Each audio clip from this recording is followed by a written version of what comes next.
When I first saw the house at 23 Willow Creek Lane, it felt like destiny knocking on my door. Sarah and I had been searching for months, driving through neighborhoods, scrolling through listings online, and imagining where our family would grow together. But nothing felt quite right until we pulled into this quiet cul-de-sac. The houses here were charming, each one neatly tucked away behind perfectly trimmed hedges and flower beds. Streetlights lined the roads, giving the whole place a warm, welcoming glow even in the evenings. It was exactly what we dreamed of. The moment I stepped inside the house, I could picture our life there. The living room was spacious enough for cozy movie nights with the kids. The kitchen had plenty of counter space for Sarah to bake her famous chocolate chip cookies.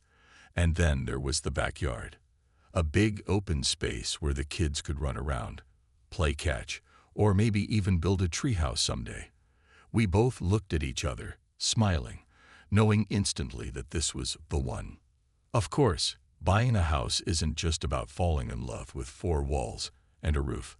There's paperwork, inspections, and all sorts of details to sort out. During one of those meetings, the real estate agent handed us a thick folder filled with documents about the Homeowners Association, or HOA. Honestly, I barely glanced at them. To me, an HOA sounded like a formality.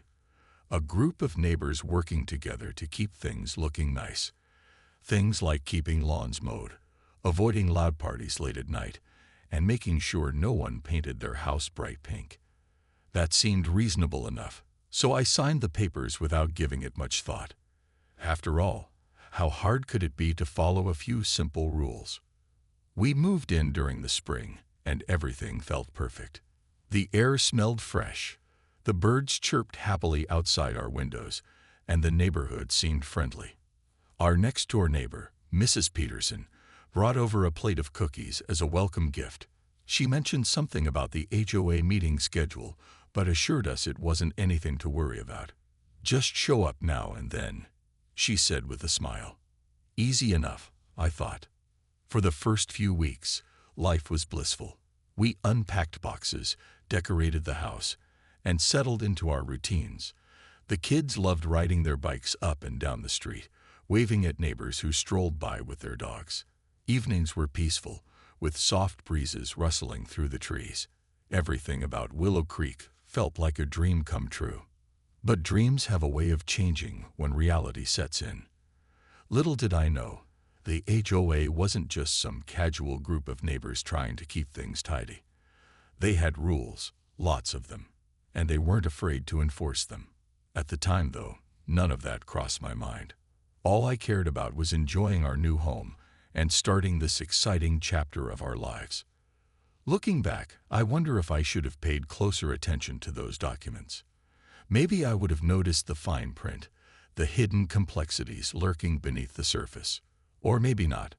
Sometimes you don't see the storm coming until it's already on top of you. Either way, I had no idea that the very thing meant to protect the beauty of Willow Creek would soon turn my peaceful world upside down. It didn't take long for the first sign of trouble to appear. A few weeks after we'd settled in, I decided it was time to make the backyard a little more fun for the kids.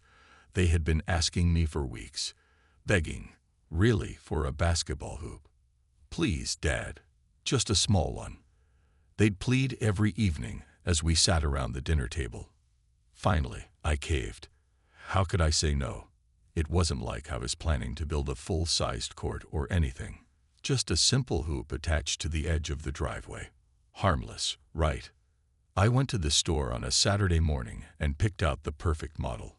A sturdy, adjustable hoop that wouldn't tip over if the kids got too excited during a game. When I got home, I assembled it quickly and mounted it securely onto the driveway. The kids were thrilled. They grabbed their basketball and started shooting hoops immediately, laughing and cheering with every basket. Even Sarah smiled, watching them from the kitchen window. For a moment, everything felt perfect again. But perfection has a funny way of slipping through your fingers when you least expect it.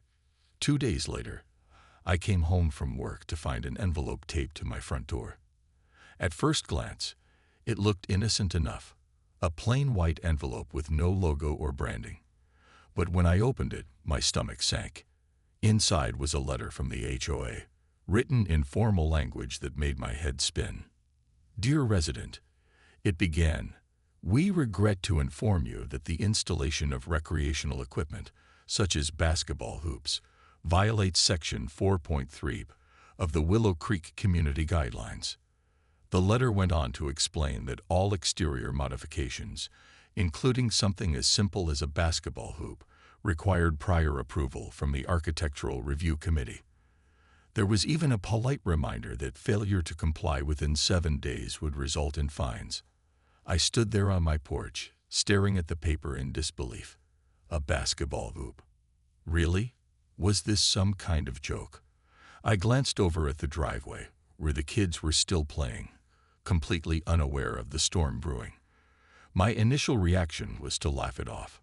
Surely, this wasn't a big deal. People put up basketball hoops all the time. Who cared about a little piece of metal and net? But deep down, I knew better.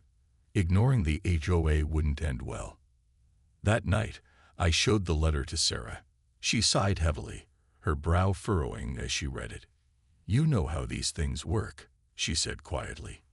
If we don't handle this the right way, it'll only get worse. She was right, of course. As much as I wanted to fight back, I also didn't want to start a war with the neighborhood association so soon after moving in. Reluctantly, I agreed to take down the hoop. At least for now. The next morning, I broke the news to the kids. Their faces fell instantly. Why do we have to take it down? My son asked, his voice trembling. We didn't do anything wrong. My daughter crossed her arms and glared at me, tears welling up in her eyes. I tried explaining that it wasn't personal, that there were rules we had to follow, but they weren't buying it. To them, it felt unfair, and honestly, I couldn't blame them. As I unscrewed the bolts and packed the hoop away, I couldn't shake the feeling that I was losing a small battle before the war had even begun. It wasn't just about the basketball hoop anymore. It was about control. Someone, or rather, some committee, was telling me what I could and couldn't do with my own property. And while I told myself it wasn't worth fighting over, a part of me wondered, where does it stop? If they could dictate something as trivial as a basketball hoop, what else might they try to regulate? For now, though, the hoop was gone, tucked away in the garage like a secret shame. I promised the kids we'd figure something out eventually. But even as I said it, I wasn't sure I believed my own words. Months passed after the basketball hoop incident, and life in Willow Creek slowly returned to normal, or at least as normal as it could be under the watchful eye of the HOA. The kids stopped asking about the hoop, though I'd occasionally catch them glancing wistfully at the empty spot on the driveway where it used to stand. Sarah and I tried not to dwell on it too much. We told ourselves that we were still settling in, still learning how things worked around here. But deep down, I couldn't shake the nagging feeling that this wasn't over, not by a long shot. Then came the day I decided to build a fence. It wasn't a spur-of-the-moment decision. I'd been thinking about it for weeks. Our backyard was beautiful, but it backed up to a shared pathway that ran behind the houses, and anyone walking by could see right into our space. It didn't feel private, especially when neighbors' dogs wandered close or joggers paused to peer over the imaginary boundary. A fence, I thought, would solve everything. It would give us a sense of security, a clear line between ours and theirs. Plus, it would look nice, a classic white picket fence, just like the ones you see in old-fashioned neighborhoods. I went to the hardware store on a Saturday morning, already envisioning how perfect it would look. White paint, evenly spaced slats, maybe even a gate with a little latch. Nothing fancy, nothing out of place. I figured the HOA wouldn't bat an eye. After all, plenty of houses in the neighborhood had fences. How different could mine be? Wrong again. Before I even had a chance to dig the first postful, another envelope appeared on my doorstep. This one felt heavier than the last, both literally and figuratively. Inside was yet another letter from the HOA, this time accompanied by a detailed pamphlet titled Fence Installation Guidelines for Willow Creek Residents. According to the rules, every aspect of the fence, from its height and color to the spacing between slats, had to meet strict standards. And guess what? None of those standards matched the design I picked out. The worst part, all fence plans had to be submitted to the Architectural Review Committee for approval before construction could begin. Approval. For a fence. I stared at the letter, my frustration bubbling just below the surface. Why did they care so much about something as simple as a fence? Wasn't it my property? My money? My decision? Sarah found me sitting at the kitchen table later that evening, staring blankly at the pamphlet. "What's wrong?" she asked, setting down her cup of tea. When I explained the situation, her expression shifted from curiosity to concern. "Maybe it's better to just follow the rules this time," she said gently. "We don't need another fight." She was right, of course. Fighting the HOA over a basketball hoop had been one thing, but challenging them on something as permanent as a fence felt riskier. Reluctantly, I filled out the application forms and submitted my plans to the committee. Weeks turned into months as they debated every detail. They sent back revisions. The posts needed to be closer together. The paint shade had to match an exact Pantone number. And the gate hinge had to swing inward instead of outward. Each change felt more ridiculous than the last, but I complied, gritting my teeth the entire time. By the time the committee finally approved the design, I was exhausted. Building the fence became less about creating privacy and more about proving a point, that I could jump through their hoops, pun intended, without losing my sanity.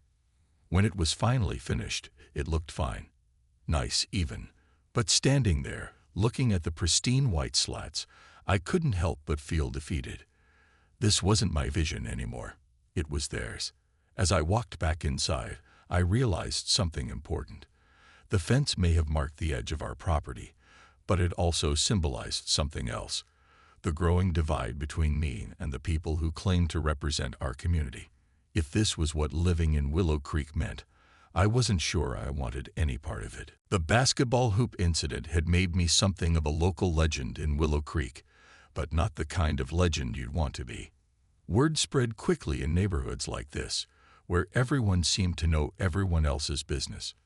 Some neighbors whispered sympathetically about how unfair the HOA was being, while others clucked their tongues and muttered that I was causing trouble. It didn't take long for the whispers to reach my ears, though I pretended not to notice. One morning, as I was grabbing the mail from our box, Mrs. Peterson appeared at the end of her driveway. She was holding her designer handbag tightly, as if it might protect her from whatever storm she thought I represented. Her lips were pressed into a thin line, and her tone was sharp as she said, "You're making things difficult for all of us." I turned to face her, surprised by her boldness. "Difficult? How am I making things difficult?" I asked, trying to keep my voice calm despite the frustration bubbling inside me. She hesitated for a moment before continuing. "The HOA has rules for a reason. If people start ignoring them, property values will drop. Everyone suffers because of it." Her words stung more than I expected. Not because I cared about property values, but because they highlighted just how divided the neighborhood had become. To some, like Mrs. Peterson, the HOA was a necessary force for order and stability. To others, like me, it felt like an oppressive regime bent on controlling every aspect of our lives. And here I was, caught in the middle, unsure of who to trust or where I belonged. As the weeks went by, the tension grew. Neighbors who used to wave warmly now avoided eye contact when they saw me coming. Conversations at the mailbox became awkward exchanges filled with polite nods and forced smiles. Even the kids noticed the shift. One afternoon, Jake came home looking upset. Tommy said his mom told him we're bad neighbors, he mumbled, kicking at the ground. Sarah overheard and pulled him into a hug. "That's not true," she assured him. "We're good neighbors. We just see things differently than some people do." But no matter how many times we reminded ourselves that we weren't the problem, the social minefield was hard to ignore. The HOA meetings, which I'd started attending regularly, only made things worse. Each gathering felt less like a discussion and more like a courtroom trial, with Roger presiding as judge and jury. He never missed an opportunity to single me out, whether it was to criticize my landscaping plans or remind everyone of the importance of following the rules. What hurt most wasn't the criticism itself, it was the silence from the other homeowners. They sat there, nodding along as if agreeing with everything Roger said, too afraid to speak up. Were they really okay with this? Did they honestly believe that enforcing such rigid control was worth sacrificing individuality and creativity? Or were they simply too scared to challenge the status quo? I began to feel isolated, like I was fighting a battle no one else wanted to join. Sarah did her best to reassure me, reminding me that we couldn't change everyone's minds overnight. But even she admitted that living in Willow Creek was starting to wear on her too. The constant scrutiny, the judgmental stares, the feeling that we were always walking on eggshells. It was exhausting. Still, I refused to give up completely. Deep down, I hoped that maybe, just maybe, I could spark a change. If enough people realized how unreasonable the HOA's rules were, perhaps they'd band together and demand reform. But hope is a fragile thing, especially when faced with resistance at every turn. As much as I wanted to believe in the possibility of change, the reality was clear. Willow Creek wasn't going to let go of its obsession with control anytime soon. And so, I found myself at a crossroads. Should I continue fighting, risking further alienation from my neighbors and endless battles with the HOA? Or should I accept that this place wasn't right for us and find somewhere new, a place where freedom and individuality weren't treated as threats? The answer wasn't obvious, but one thing was certain. Staying silent wasn't an option. By the time I decided to tackle our front yard, I thought I'd learned my lesson. After the basketball hoop fiasco and the never-ending fence drama, I figured the safest way to avoid trouble was to stick to the rules, or at least try to. So when I hired a landscaper to spruce up the area in front of our house, I made sure to double-check everything with the HOA guidelines first. No surprises this time. I told myself, just a simple upgrade to make our home look as good as everyone else's. The landscaper came highly recommended, and he had some great ideas. He suggested adding colorful flower beds along the edges of the driveway, planting shrubs near the porch for a welcoming touch, and even installing a small stone fountain in the center of the yard. It sounded perfect, a mix of charm and personality that would make our house stand out without being over the top. The kids loved the idea of the fountain, imagining it as their own personal waterfall, while Sarah appreciated how fresh and inviting it would feel. For once, it seemed like we were all on the same page. But then came the letter. It arrived just days after the landscaper finished drawing up his plans. Another envelope, another sinking feeling. This one wasn't just a polite warning. It was firm, almost scolding. According to the HOA, my proposed landscaping violated multiple sections of the community guidelines. Apparently, only specific plants were allowed, each one pre-approved by the Architectural Review Committee. The fountain, completely forbidden, and the arrangement of flowers and shrubs, too creative for Willow Creek standards. I stared at the glossy pamphlet attached to the letter, titled Approved Landscaping Options for Willow Creek Residents. It listed exactly 3 types of flowers, 2 kinds of shrubs, and 0 mention of anything resembling a fountain. Everything had to be symmetrical, uniform, and boring. My vision of a vibrant, lively front yard was officially dead before it even began. Frustrated but determined not to give up, I decided to attend the next HOA meeting. Maybe if I explained my ideas in person, they'd see reason. Surely they could understand that a little creativity wouldn't hurt anyone. Armed with sketches and photos from the landscaper, I walked into the community center ready to plead my case. The room was filled with familiar faces, neighbors I'd waved to countless times, but barely knew. At the head of the table sat Roger, the president of the HOA, looking smug as ever. When it was my turn to speak, I laid out my argument carefully, emphasizing how the changes would enhance the neighborhood rather than detract from it. I pointed out that other houses already had unique touches. Why couldn't mine? Roger listened silently, his expression unreadable. When I finished, he leaned back in his chair and smirked. "These rules exist for a reason," he said coolly. "Uniformity is key to maintaining property values. Without consistency, chaos would reign." Chaos? Really? Over petunias? His words hit me like a punch to the gut. Chaos. Was that really what he thought of my attempt to make our house feel like home? I wanted to argue further, to point out how ridiculous it was to equate creativity with disorder, but something stopped me. Looking around the room, I realized none of these people truly cared about individuality or self-expression. To them, conformity wasn't just a preference, it was a religion.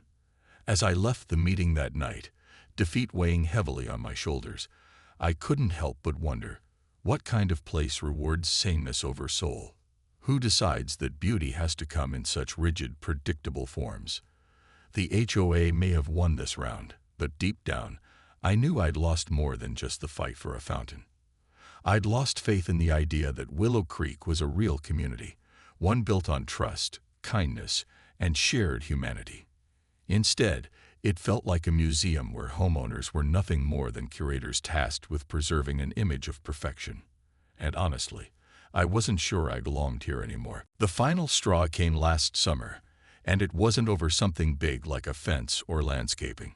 It was something so small, so innocent, that looking back, it almost feels absurd. But in the moment, it felt like the last piece of my patience snapping in two. Our teenage son, Jake, had been talking about starting a lemonade stand for weeks. He'd seen videos online of kids earning money by selling drinks on hot summer days, and he was determined to give it a try. "It'll be fun, Dad," he said one morning, his eyes lighting up with excitement. "We can make signs and everything." Sarah and I exchanged glances, but decided to let him go for it. After all, what harm could a lemonade stand possibly do? Jake spent the entire afternoon setting up. He made colorful posters with bold letters. "ICE Cold Lemonade, $1, a CUP," and taped them to the front of our driveway. He borrowed a folding table from the garage, covered it with a bright red cloth, and arranged plastic cups neatly in rows. By late afternoon, he was ready, standing proudly behind his makeshift counter as cars drove by. For a while, it worked beautifully. Neighbors stopped to buy lemonade, complimenting Jake on his entrepreneurial spirit. Kids from down the street wandered over, giggling as they sipped their drinks. Even Mrs. Peterson, who had once scolded me for causing trouble, smiled and dropped $1 into the jar. For those few hours, our driveway felt alive with energy and laughter. But then, just as the sun began to dip below the horizon, Roger showed up. He didn't knock on the door or call ahead. He simply marched onto our property, holding an official-looking document in his hand. Without so much as a greeting, he handed it to me, a cease and desist order. According to the HOA, operating a business within the subdivision violated zoning laws. Yes, a business. My 13-year-old son's lemonade stand. I stared at the paper, dumbfounded. "Are you serious?" I asked, my voice rising despite my best efforts to stay calm. "This is a kid selling lemonade. How is this even an issue?" Roger adjusted his glasses and gave me that same smug look I'd come to dread. "Rules are rules," he said flatly. "They apply to everyone, regardless of age." That night, I couldn't sleep. The injustice of it gnawed at me. A lemonade stand. Really? What kind of world were we living in where a child's harmless attempt at earning pocket money could be shut down by bureaucrats obsessed with control? I thought about all the battles I'd fought and lost over the past year. The basketball hoop, the fence, the flowers, and now this. Each one chipped away at my sense of autonomy, my ability to live freely in a place I supposedly owned. The next month, during the HOA's regular meeting, I snapped. I walked in determined to say my piece, no matter the consequences. When it was my turn to speak, I stood up and addressed the room. Not just Roger, but every neighbor sitting there silently. "You know," I began, my voice steady despite the anger bubbling inside me. "When Sarah and I moved here, we thought Willow Creek was special. We thought it was a community, a place where people cared about each other, not just rules and regulations. But instead, it's become a prison disguised as perfection." I went on, pointing out how ridiculous it was to micromanage every detail of our lives. You dictate what color we paint our houses, what plants we grow, even what our kids can do in their own driveway. Where does it end? Is this really what you want your neighborhood to be known for? The room was eerily quiet. Some people shifted uncomfortably in their seats. Others avoided eye contact altogether. Roger sat stone-faced, his arms crossed, refusing to acknowledge anything I said. But I didn't care anymore. For the first time in months, I felt free, like I'd finally said aloud what everyone else was too afraid to admit. After the meeting, a few neighbors approached me. Some offered awkward apologies. Others muttered vague words of support. But most stayed far away, unwilling to risk crossing the invisible line between compliance and rebellion. That's when it hit me. Willow Creek wasn't just about rules. It was about fear. Fear of rocking the boat. Fear of standing out. Fear of being labeled difficult. In the weeks that followed my outburst at the HOA meeting, life in Willow Creek changed, for better or worse, depending on how you looked at it. The tension between me and the neighborhood association had reached its peak, and there was no going back. Every interaction felt loaded. Every glance from a neighbor seemed to carry judgment. Even the once friendly waves across the street now felt strained, like people weren't sure whether to smile or turn away. It became clear that staying in Willow Creek wasn't just uncomfortable, it was unsustainable. Sarah and I talked about it late one night, sitting at the kitchen table after the kids had gone to bed. The house was quiet except for the hum of the refrigerator and the occasional creak of the floorboards settling. "We can't keep living like this," she said softly, her voice tinged with sadness. "It's not fair, to us or to the kids." I nodded, feeling the weight of her words settle over me. She was right. We'd moved here for a fresh start, for a place where we could grow as a family. Instead, we were stuck in a never-ending cycle of frustration and resentment. So we made the decision to leave. It wasn't easy. Packing up our dream home after such a short time felt like admitting defeat. But deep down, I knew it wasn't about losing. It was about finding somewhere we could truly belong. Somewhere that valued freedom over control, personality over uniformity, and community over conformity. We listed the house quickly, and thankfully, found buyers without much trouble. They were a young couple, eager to move into their first home and join the perfect neighborhood. As we handed over the keys, I couldn't help but wonder how long it would take them to feel the same suffocating grip we had experienced. Would they fight the system, or would they bend to its will? Either way, it wasn't my problem anymore. Our new town wasn't anything like Willow Creek. There were no manicured lawns, no fancy streetlights, and definitely no HOA breathing down our necks. The houses were simpler, the roads a little bumpier, and the neighbors, well, they were real. No pretenses, no hidden agendas, just ordinary people trying to live their lives. On our first day there, Jake set up his lemonade stand again, this time without asking permission. Cars honked as they passed, and strangers stopped to chat, complimenting his entrepreneurial spirit. For the first time in months, I saw him smile without a trace of worry. Even the small things felt different. When I decided to build a garden in the backyard, I didn't need approval. When Sarah painted the front door a cheerful shade of blue, no one complained. And when the kids wanted to hang a basketball hoop in the driveway, I said yes without hesitation. Life wasn't perfect here. In fact, it was far from it. But it was ours. Looking back, I realized the HOA wasn't entirely evil. Their intentions, to maintain property values and create a cohesive look, weren't inherently bad. But somewhere along the way, they lost sight of what really mattered: people. A neighborhood isn't defined by its rules or its aesthetics. It's defined by the connections we make, the kindness we share, and the memories we create together. Willow Creek may have been beautiful on the outside, but inside, it lacked heart. Now, as I sit on my porch watching the kids play, I feel a sense of peace I hadn't known in years. This place isn't flawless, but it's authentic. It's messy, unpredictable, and full of life. And honestly, that's exactly how it should be. Sometimes, breaking free is worth the fight, because in the end, home isn't about where you live. It's about how you live, and whether you're free to do it your way.